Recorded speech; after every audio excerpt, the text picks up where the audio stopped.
కాసేపట్లో విద్యుత్ శాఖపై సమీక్షించనున్నారు సీఎం చంద్రబాబు. మధ్యాహ్నం మైనింగ్ శాఖపై అధికారులతో భేటీ కానున్నారు. జలవనరుల శాఖకు ఏపీ ప్రభుత్వం 284 కోట్ల రూపాయలు విడుదల చేసింది. రాష్ట్రంలో అత్యవసరంగా చేపట్టాల్సిన ప్రాజెక్టుల పనులకు ఈ నిధులు విడుదల చేస్తున్నట్లు వెల్లడించింది. ప్రభుత్వాసుపత్రుల్లో వైద్య సిబ్బందిపై మంత్రి సత్యకుమార్ ఆగ్రహం వ్యక్తం చేశారు. పని వేళలు పాటించడం లేదంటూ మండిపడ్డారు. గత పాలకుల చేతగానితనంతో ఏపీ ఆర్థిక పరిస్థితి బాగోలేదన్నారు ఎంపీ లావు శ్రీకృష్ణదేవరాయలు. అందుకే కాల్వలను రైతులే బాగు చేసుకుంటున్నారని చెప్పారు. గురజాల నియోజకవర్గంలో పొలాలకు వెళ్లే లింక్ రోడ్లను చెయ్యి కలిపి రైతులే నిర్మించుకుంటున్నారన్నారు శ్రీకృష్ణదేవరాయలు. భూములకు నీరందించేందుకు జలయజ్ఞం చేస్తున్నామన్నారు. ఏపీలో ఇవాల్టితో మద్యం దరఖాస్తుల గడువు ముగియనుంది. భాస్కర్ రెడ్డి గారు బత్తాయి సాగును చేస్తూ 25 లక్షలు సంపాదిస్తున్నారు. మీరు ఆయన నుండి నేర్చుకోవాలా? ఆయనతో వీడియో కాల్లో మాట్లాడాలా? అయితే ఫ్రీడమ్ యాప్ ని డౌన్లోడ్ చేసుకోండి. సాయంత్రం 5 గంటల వరకు దరఖాస్తులకు అవకాశం ఉంది. ఏపీలో మద్యం షాపులకు విదేశాల నుంచి కూడా దరఖాస్తులు వచ్చాయని ఎక్సైజ్ అధికారులు తెలిపారు. అమెరికా నుంచి 20 దరఖాస్తులు ఆన్లైన్లో వచ్చాయని వివరించారు. ఇవాళ ఇంటిగ్రేటెడ్ రెసిడెన్షియల్ స్కూల్స్ భవన నిర్మాణాలకు శంకుస్థాపన చేయనుంది తెలంగాణ ప్రభుత్వం. రాష్ట్రంలోని 28 నియోజకవర్గాల్లో భవన నిర్మాణాలకు భూమి పూజ చేస్తారు. రంగారెడ్డి జిల్లా షాద్ నగర్లోని కొంతుర్కులో ఇంటిగ్రేటెడ్ రెసిడెన్షియల్ స్కూల్ నిర్మాణానికి శంకుస్థాపన చేస్తారు సీఎం రేవంత్ రెడ్డి. మధిరలో డిప్యూటీ సీఎం భట్టి శంకుస్థాపన చేస్తారు. హుస్నాబాద్ నియోజకవర్గంలో పర్యటించారు మంత్రి పొన్నం ప్రభాకర్. తంగలపల్లిలో ఇంటిగ్రేటెడ్ రెసిడెన్షియల్ స్కూల్ నిర్మాణానికి శంకుస్థాపన చేశారు ఆయన. బాసర ఆలయ అభివృద్ధి నిధులు వెనక్కి తీసుకుంది తెలంగాణ ప్రభుత్వం. దేవాదాయ శాఖ నిర్ణీత వ్యవధిలో పనులు ప్రారంభించలేదని 41,80,00,000 రూపాయలను వెనక్కి తీసుకుంది. ప్రభుత్వ తీరుపై భక్తులు ఆగ్రహం వ్యక్తం చేస్తున్నారు. ఇప్పటికే వసతులు లేకపోవడంతో మూలా నక్షత్ర వేళ అమ్మవారి దర్శనానికి దూరమవుతున్నారు భక్తులు. ఖమ్మం జిల్లా మద్దులపల్లి మార్కెట్ కమిటీని అభివృద్ధి చేస్తామన్నారు మంత్రి పొంగులేటి. ఇప్పటికే 4 గ్యారెంటీలు అమలు చేశామన్నారు. మద్దులపల్లి మార్కెట్ కు 20 కోట్ల రూపాయలు ఇచ్చామన్నారు మంత్రి తుమ్మల. గోదావరి నీళ్లతో పాలేరు సస్యశ్యామలం కాబోతోందన్నారు. పూర్తి స్థాయిలో రుణమాఫీ చేస్తామన్నారు. అమ్మాయిలను బతకనియండి, చదవనియండి అన్నారు మంత్రి సీతక్క. మహిళలను అన్ని రంగాల్లో ముందుకు తీసుకువెళ్లాలని సీఎం రేవంత్ రెడ్డి పనిచేస్తున్నారన్నారు. ఇవాళ ఢిల్లీ వెళ్లనున్నారు మంత్రి ఉత్తమ్ కుమార్ రెడ్డి. ఎన్డీఎస్ఏ అధికారులతో భేటీ కానున్నారు. మేడిగడ్డ, అన్నారం, సుందిళ్ల బ్యారేజ్ల శాశ్వత పునరుద్ధరణ చర్యలపై చర్చించనున్నారు. ఇవాళ మూసీ పరివాహక ప్రాంతాల్లో కేంద్ర మంత్రి కిషన్ రెడ్డి పర్యటిస్తారు. మూసీ నిర్వాసితులతో మాట్లాడి వారి సమస్యలు తెలుసుకోనున్నారు. తెలంగాణ ఏపీ విభజనపై కేంద్ర ప్రభుత్వం కీలక నిర్ణయం తీసుకుంది. తమను తెలంగాణకు కేటాయించాలన్న పలువురు ఐఏఎస్, ఐపీఎస్ల అభ్యర్థనను తోసిపుచ్చింది. ఐఏఎస్ అధికారులు ఆమ్రపాలి, వాకాటి కరుణ, రొనాల్డ్ రాస్, వాణిప్రసాద్, మల్లెల ప్రశాంతి, ఐపీఎస్లు అంజనీ కుమార్, అభిషేక్ మొహంతి ఏపీకి వెళ్లాలని కేంద్రం ఆదేశించింది. కాంగ్రెస్ ప్రభుత్వం బతుకమ్మ పండుగకు 2 చీరలతో పాటు 500 రూపాయలు కూడా ఇస్తామని చెప్పి ఇంతవరకు ఇవ్వలేదని ఆరోపించారు మాజీ మంత్రి హరీష్ రావు. తిరుమలలో శ్రీవారి బ్రహ్మోత్సవాలు వైభవంగా సాగుతున్నాయి. ఉత్సవాల్లో భాగంగా మహారథోత్సవాన్ని నిర్వహించారు. శ్రీదేవి, భూదేవి సమేత మలయప్ప స్వామి తిరుమాడ వీధుల్లో విహరించారు. తిరుమలలో భక్తుల రద్దీ కొనసాగుతోంది. శ్రీవారి సర్వదర్శనానికి 12 గంటల సమయం పట్టడంతో 26 కంపార్ట్మెంట్లలో వేచి ఉన్నారు భక్తులు. తిరుమల శ్రీవారి బ్రహ్మోత్సవాల్లో చక్ర స్నానం ఏర్పాట్లపై అధికారులతో అదనపు ఈవో వెంకయ్య చౌదరి సమీక్షించారు. పుష్కరిణిలో భక్తుల పుణ్య స్నానాలకు ఏర్పాట్లు చేయాలని ఆదేశించారు. తిరుమల శ్రీవారి ఆలయ పుష్పాలంకరణకు 15 లక్షల రూపాయలు విరాళమిచ్చారు మాజీ క్రికెటర్ వివిఎస్ లక్ష్మణ్. బెజవాడ ఇంద్రకీలాద్రిపై దసరా నవరాత్రి ఉత్సవాలు 9వ రోజుకు చేరుకున్నాయి. ఇవాళ మహిషాసురమర్ధిని అలంకరణలో భక్తులకు దుర్గమ్మ దర్శనమివ్వనున్నారు. శ్రీశైలంలో శరన్నవరాత్రి ఉత్సవాలు ఘనంగా నిర్వహిస్తున్నారు. సాయంత్రం సిద్ధిదాయిని అలంకారంలో అమ్మవారు దర్శనమిస్తారు. అశ్వవాహనంపై ప్రత్యేక పూజలు అందుకోనున్నారు ఆది దంపతులు. ఇవాళ ప్రభుత్వం తరపున పట్టు వస్త్రాలు సమర్పిస్తారు. రాత్రి క్షేత్ర పురవీధుల్లో గ్రామోత్సవం జరగనుంది. నిర్మల్ జిల్లా బాసర్లో దేవి శరన్నవరాత్రి వేడుకలు ఘనంగా జరుగుతున్నాయి. సిద్ధిరాత్రి దేవి అలంకారంలో అమ్మవారు భక్తులకు దర్శనమిస్తున్నారు. పుట్టపర్తి ప్రశాంతి నిలయంలో దసరా శరన్నవరాత్రి వేడుకలు వైభవంగా జరుగుతున్నాయి. సాయి కుల్వంత్ సభా మందిరంలో ఆయుధ పూజ నిర్వహించారు. వరంగల్ భద్రకాళి ఆలయంలో దేవి శరన్నవరాత్రి ఉత్సవాలు కొనసాగుతున్నాయి.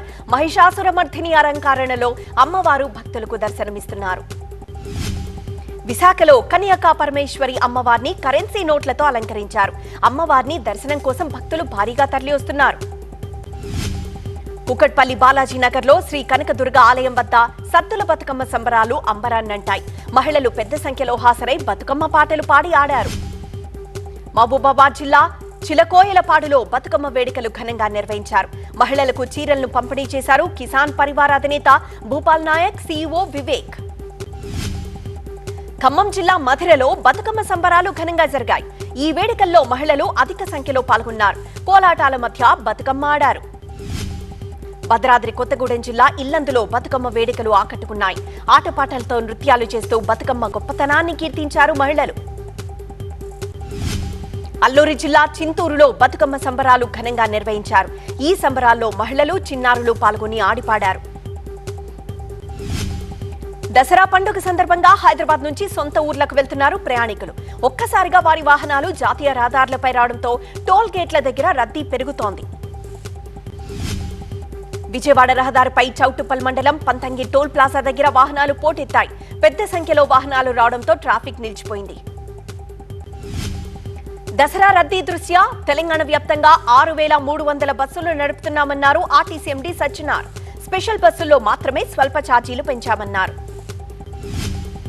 దసరా రోజున రావణాసురుడి బొమ్మలను దహనం చేయడం ఆనవాయితీగా వస్తోంది. హైదరాబాద్ లోని పలు ప్రాంతాల్లో రావణాసురుడి బొమ్మలను సిద్ధం చేస్తున్నారు. శ్రీవారి భక్తుల మనోభావాలను దెబ్బతీసేలా ప్రవర్తించారంటూ దివ్వెల మాధురిపై తిరుమల పోలీసులు కేసు నమోదు చేశారు. తిరుమల మాడవీధుల్లో వ్యక్తిగత విషయాలు మాట్లాడొద్దన్నారు డీఎస్సీ విజయ్ శేఖర్. వ్యక్తిగత విషయాలు మాట్లాడడం రూల్స్ కు విరుద్ధమన్నారు. విచారణ జరిపి తగిన చర్యలు తీసుకుంటామన్నారు. విశాఖ హనీ ట్రాప్ కేసులో జమీమా కస్టడీ ముగిసింది. పోలీసుల ప్రశ్నలకు సమాధానం చెప్పకపోవడంతో జమీమాను మరోసారి కస్టడీకి తీసుకునే యోచనలో ఉన్నారు పోలీసులు. జమీమా ల్యాప్టాప్ లో డిజిటల్ ఎవిడెన్స్ ను పోలీసులు ఆరా తీస్తున్నారు. నగదు ట్రాన్స్ఫర్ విషయంలో ముఠా సభ్యుల పాత్రపై ఆధారాలు సేకరిస్తున్నారు. దేశవ్యాప్తంగా సైకిల్ యాత్ర చేపట్టిన బెంగళూరుకు చెందిన మనోజ్ కుమార్ రాజమండ్రి చేరుకున్నారు. సెప్టెంబర్ 28న చెన్నై నుంచి సైకిల్ పై మనోజ్ ప్రయాణిస్తున్నారు. ఖమ్మం జిల్లా వైరాలో వేతనాల కోసం రోడ్డెక్కారు మిషన్ భగీరథ కార్మికులు. 3 నెలలుగా వేతనాలు చెల్లించడం లేదని ఆగ్రహం వ్యక్తం చేస్తూ నీటి సరఫరా బంద్ చేశారు. నంద్యాలలో ప్రముఖ డాక్టర్ రామయ్యను మోసం చేసి 38 లక్షలు కాజేశారు సైబర్ నేరగాళ్లు. చీటింగ్ కేసు నమోదైందంటూ బెదిరించి భారీ మొత్తంలో వసూలు చేశారు. చిలకలూరిపేట ఐసీఐసీఐ బ్యాంకులో గోల్మాల్ పై సిఐడి దర్యాప్తు కొనసాగుతోంది. బ్యాంకు సిబ్బందిని విచారిస్తున్నారు అధికారులు. ఖాతాదారుల నుంచి వివరాలు రాబడుతున్నారు. నరేష్, హరీష్ పై లుకౌట్ నోటీసులు జారీ చేశామన్నారు సిఐడి ఏఎస్పీ ఆదినారాయణ. బ్యాంకులో 28 కోట్ల గోల్మాల్ జరిగిందన్నారు. విజయవాడ రైల్వే స్టేషన్ లో దారుణం జరిగింది. గంజాయి బ్యాచ్ దాడిలో లోకో పైలట్ చనిపోయాడు. రాళ్లు, కర్రలతో ఆయనపై దాడి చేశారు దుండగులు. గంజాయి బ్యాచ్ గతంలో కూడా ఇలాంటి దాడులు చేసిందంటున్నారు రైల్వే సిబ్బంది. అధికారులకు ఫిర్యాదు చేసినా పట్టించుకోవడం లేదని ఆగ్రహం వ్యక్తం చేశారు. శ్రీశైలం జలాశయానికి వరద నీరు తగ్గింది. పూర్తి స్థాయి నీటి మట్టం 885 అడుగులుండగా ప్రస్తుత నీటి మట్టం 881 అడుగులకు చేరింది. జల విద్యుత్ కేంద్రాల్లో ఉత్పత్తి కొనసాగుతోంది. అల్లూరి జిల్లా అరకులోయకు సందర్శకుల తాకిడి పెరిగింది. దసరా సెలవులు ముగుస్తున్న నేపథ్యంలో భారీగా తరలివస్తున్నారు టూరిస్టులు. తెలంగాణలోని పలు జిల్లాల్లో వర్షం కురిసే అవకాశం ఉందని వాతావరణ శాఖ తెలిపింది. పలు జిల్లాలకు ఎల్లో అలర్ట్ జారీ చేసింది. యూపీలో ఇండియా కూటమి పటిష్టంగా ఉందన్నారు సమాజ్వాదీ పార్టీ అధ్యక్షుడు అఖిలేష్ యాదవ్. త్వరలో జరిగే అసెంబ్లీ ఉప ఎన్నికల్లో కలిసి పోటీ చేస్తామని ప్రకటించారు. కశ్మీర్ అసెంబ్లీ ఎన్నికల్లో విజయం సాధించిన నేషనల్ కాన్ఫరెన్స్ ఒమర్ అబ్దుల్లాను తమ పార్టీ శాసనసభాపక్ష నేతగా ఎన్నుకుంది. సీఎంగా ప్రమాణానికి సిద్ధమయ్యారాయన. తమిళనాడు, పుదుచ్చేరిలో భారీ వర్షాలు ముంచెత్తాయి. తమిళనాడు డెల్టా ప్రాంతంలో 8 జిల్లాలకు ఆరెంజ్ అలర్ట్ జారీ చేసింది వాతావరణ శాఖ. పుదుచ్చేరిలో భారీ వర్షాలతో లోతట్టు ప్రాంతాలు జలమయమయ్యాయి. ప్రభుత్వాసుపత్రిలో భారీగా వరద నీరు చేరడంతో పేషెంట్లను మరో ఆసుపత్రికి తరలించారు అధికారులు. భారీ వర్షాలతో చెన్నై పుదుచ్చేరి మధ్య రాకపోకలకు అంతరాయం ఏర్పడింది. తమిళనాడు సేలం జిల్లాలో సబ్వేలోకి వరద నీరు చేరింది.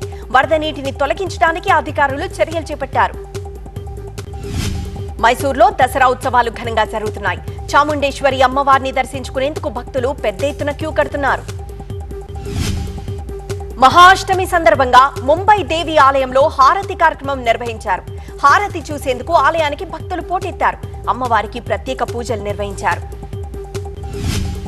రాంచీలో దుర్గమ్మ ఆలయంలో మహాష్టమి పూజ నిర్వహించారు. తెల్లవారుజాము నుంచే అమ్మవారిని దర్శించుకునేందుకు భక్తులు భారీగా తరలివచ్చారు. విజయదశమి సందర్భంగా ఢిల్లీ ఎర్రకోట సమీపంలో ప్రదర్శించిన రామ్లీలా రంగస్థలం నాటకం అందరినీ అలరించింది. బీజేపీ అగ్రనేత మురళీ మనోహర్ జోషి ఈ ఉత్సవాలను తిలకించారు.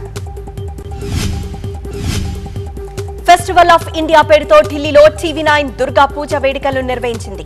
ఈ వేడుకల్లో TV9 managing director and CEO Varun Das పాల్గొన్నారు. పాట్నాలో ఏర్పాటు చేసిన దుర్గాదేవి మంటపాన్ని సీఎం నితీష్ కుమార్ సందర్శించారు. శరన్నవరాత్రి వేడుకల్లో అమ్మవారి మహాజాగరణ, మహాహారతి నిర్వహించారు. ముంబైలోని అనేక ప్రాంతాల్లో భారీ వర్షం కురిసింది. నవీ ముంబై, ప్రభాదేవి, ఎలిఫెంట్ స్టోన్ ప్రాంతాల్లో రోడ్ల మీద వరద నీరు చేరడంతో వాహనదారులు ఇబ్బందులు పడ్డారు. ఢిల్లీలోని ఓ గోదాంలో నిల్వ ఉంచిన 200 కేజీల కోకెయిన్ ని స్వాధీనం చేసుకున్నారు పోలీసులు.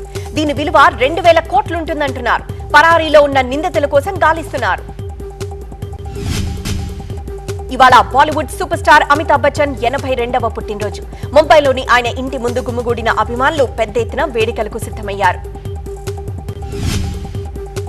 ఆదిక్ రవిచంద్రన్ దర్శకత్వంలో తెరకెక్కుతున్న Good Bad Ugly cinema shooting శరవేగంగా జరుగుతోంది. తాజాగా ఈ సినిమా నుంచి అచిత్ స్టైలిష్ లుక్ ను రివీల్ చేశారు. ఎన్టీఆర్ నటిస్తున్న Bollywood action movie War 2 Tarak Hrithik తో కలిసి నటిస్తున్న ఈ సినిమా షూటింగ్ ఫైనల్ స్టేజ్ కు వచ్చేసింది. ఈ సినిమాను 2025 ఆగస్టు 14న రిలీజ్ చేసేందుకు ప్లాన్ చేస్తున్నారు మేకర్స్. బలగం ఫేమ్ వేణు దర్శకత్వంలో దిల్ రాజు నిర్మిస్తున్న ఎల్లమ్మ సినిమాకు సంబంధించిన అప్డేట్ ఇచ్చారు మేకర్స్. ఈ సినిమాను ఫిబ్రవరిలో ప్రారంభించబోతున్నట్లుగా వెల్లడించారు. రేపు ఉప్పల్ స్టేడియంలో భారత్ బంగ్లా 3వ T20 జరగనుంది. హైదరాబాద్ చేరుకున్న ఇరు జట్లు ఉప్పల్ స్టేడియంలో ప్రాక్టీస్ చేస్తున్నారు. మహిళల T20 ప్రపంచ కప్ లో వెస్టిండీస్ బంగ్లాను చిత్తుగా ఓడించింది. ఇరు జట్ల మధ్య జరిగిన మ్యాచ్ లో విండీస్ 8 వికెట్ల తేడాతో గెలిచి గ్రూప్ బి లో టాప్ లోకి దూసుకొచ్చింది.